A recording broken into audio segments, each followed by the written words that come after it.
Kathryn for StageWon, and today we're at the Courtyard Theatre in Hoxton speaking to Tom Richards and Stewart Pringle, co-directors of the London Horror Festival. Thanks so much for coming here today, guys. No worries. Hopefully the interview won't be too horrific. Yeah. No pun intended. So first of all, I just want to start off with a bit of a sweeping question and ask you, what exactly is horror to you? I think to me it's a really exciting genre which I've been into since I was a very small kid, and it was one of the things that got me into literature and made me want to study literature, was reading M.R. James and Edgar Allan Poe and even Stephen King. And my dad was always really into horror films, and he used to do incredible ghost walks on Halloween and everything, so it's always been to me something that I found scary but mainly really fun and exciting. Yeah, I guess I probably got into horror slightly later than Stu. I kind of became a fan of old 80s and 90s slasher movies as a teenager, and I think I'd take a very broad view of horror. I'd say it's not necessarily scary, although obviously frightening people is one part of it, but shocking and disturbing, and a whole range of the kind of most visceral and base and in some sense negative human emotions can be experienced in sort of a safe context that makes them fun and thought-provoking, and gives a bit of an adrenaline shot. And from an artistic point of view, it gives you just incredible freedom. That's what I've always liked about it. It allows people to really let loose and to try crazy things. It allows you to bring in concepts from all sorts of different genres and mash them together, and it's just I think it's very liberating. Is that what horror in theatre is about, the kind of liberating aspect of merging genres and kind of creating something a little bit different?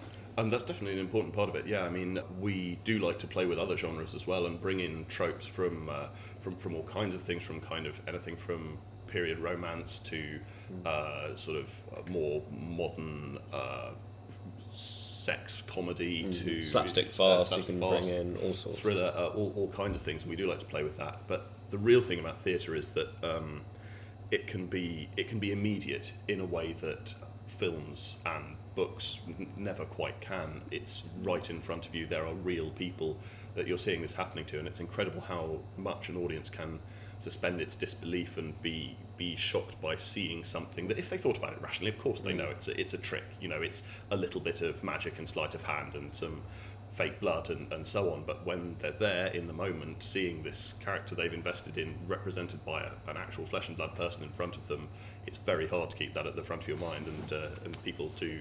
We get a lot of gasps. We've had a few faintings, a few people running out to be sick. I think good horror stories have always been about immersion. Good horror novels, good horror books, they're always about bringing you into the experience. Horror stories are told by firelight and by candlelight. They're told on dark winter evenings, and they're told at Halloween, and they're told in situations in which you want to push your reader or your viewer into a space where they can be completely consumed by it. And nothing does that better than theatre. In the theatre, you have all of that. You have all of those possibilities. You have that sense of immersion. You have that sense of the audience being trapped and being forced to experience something, which horror in all genres tries for. Our own show, Revenge of the Grand Guignol, is explicitly an updating of the old Grand Guignol form, which was started in Paris in the 1890s as a kind of offshoot from the Théâtre Libre, kind of French naturalist work, which was very obsessed with crime and murder. The Grand Guignol took it further and took it further into horror. I mean, I think maybe cinema killed horror theatre off for a while in the late 50s, but it was a popular form in the first half of the 20th century. But then I think Hammer in particular came along, and you had these sort of spectacular, very bloody films that weren't like anything anyone had seen before, and theatre didn't quite know how to react and didn't feel like it could compete.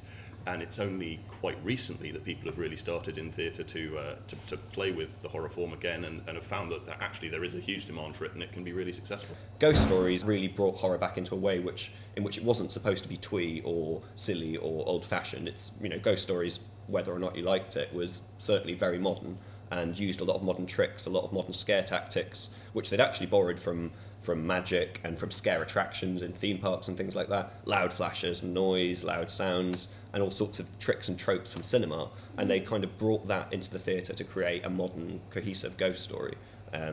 And I think that the fact that that got a really good public reaction speaks pretty highly of the fact that there is a market for it and an appetite it for went it. on forever, didn't it? It went on for, and they didn't really necessarily expect it to. I mean, it was No. it started reasonably small and built, and then it opened in Canada. Sold out all the time, didn't it? Yeah. I went to go see it, and I remember I was up in the gods. And, Yeah. to kind of bring it back to the London Horror Festival, where did the idea first come from? We were sitting in the pub Oh. Usually after how most of this. it was probably about February this year, and we were staying at my mum's house. Actually, we'd kind of gone on a bit of a writing retreat, but on a break from writing, we started chatting about this show, which the Revenge of the Grand Guignol, which we were always going to do this year after the success of our shows last year, and we started to think it would be really great to try and put something a bit bigger together. We'd already kind of made friends with Noveau Guignol, who are another London-based Grand Guignol company, and we knew there were other people out there, and we thought it would be really exciting to try and put a few shows together in the same venue and get to meet people, see how other people approach this kind of stuff, see what else was out there. And when we took it to the Courtyard, they were really excited and really enthusiastic, gave us a lot of support, and it's actually ended up being bigger than we anticipated. We thought we might have 2 or 3 other shows and, a couple running at a time at most, and actually we've ended up with a total of 11 plays plus various one-off events. It's just great how many people we've had interested in getting involved in this sort of thing, and I think if it goes well this year, it can get even bigger. I mean, we were aware of the horror film festivals that go on, and we haven't really been to many of them. But we know there's obviously a massive market and a massive interest for people coming together and watching new cinema work. And if there is a great pool of talent in horror theatre, or people who might be interested in taking their talent and applying it to horror theatre, then we think there's no reason why there shouldn't be a festival. It is really the first one there's been. We still think at this point horror theatre as a movement, and hopefully it is a movement that's taking off, but it's still very much in its infancy, and it would be stupid for all these young companies to be fighting each other desperately for market share when there are so many people out there who could be coming to this kind of stuff. It makes far more sense to be collaborative and to bring people together to see all of it and see all this kind of work. So how do you feel about things like Halloween?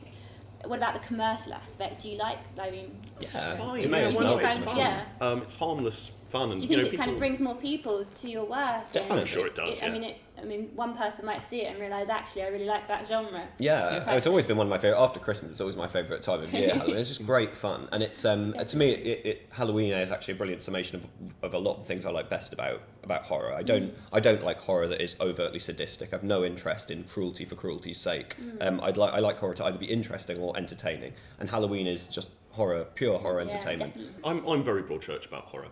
I like some stuff that is really intense and should upset people, and we do some of that. Never without justification. I'm very up for the utterly shocking if it's justified and makes sense in context. But at the same time, just having a really good, daft, good time in the way that the kind of very commercial Halloween side of horror works, in the way that some of the older horror films work, and in the way that, say, a lot of the 80s slasher movies, like Friday the 13th, they're rubbish films in a way, but they're great fun because they're just so silly. They're just happy to have bright colours and blood splattering everywhere and daft characters going, huh? And it's just fun. What do you see the future for both the London Horror Festival and for your own work? Have you started thinking about that yet, or are you still fighting that?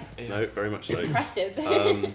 Well, the London Horror Festival, we very much want to become an annual event. We hope it'll be a success this year and we can grow it, maybe look at including more venues so that we can have more shows on at the same time. So hopefully we'd be able to use the Courtyard as the base next year and then use some other spaces around about as satellite venues. We want to carry on doing straight-up Grand Guignol shows. We love the format, but I think it would be really exciting to do a site-specific, medical-based Grand Guignol drama in an old hospital or asylum or that type of... Yeah, it's a play called Crime in a Madhouse. I think it's one of the very best Grand Guignol plays. We staged it last year a couple of times, actually. And we think it would make a fantastic feature-length thing. There's never been a feature-length film made of a Grand Guignol play before. As soon as the festival comes down, we want to spend a couple of months writing, basically, and consolidating for projects for next year. Yeah.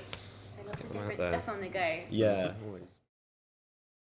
London Horror Festival is, as far as we know, the very first festival of its kind, bringing together loads of different companies performing all styles of stage horror in certainly the UK, ever possibly the world. We really don't know of anything else like this that has ever been done. We have 11 different fantastic theatre shows and a lot of special events, which will also be really cool. And Stu, do you want to talk about the show? Yeah. And our own show, Revenge of the Grand Guignol, is going to be playing for the festival for the whole 5 weeks, and that's follow-up to last year's show, which was called London's Scariest Show by the Evening Standard, and this one is much scarier and much more frightening and much more disturbing, and I think it's going to be really, really good fun. So yeah, the festival's going to be wicked. Come.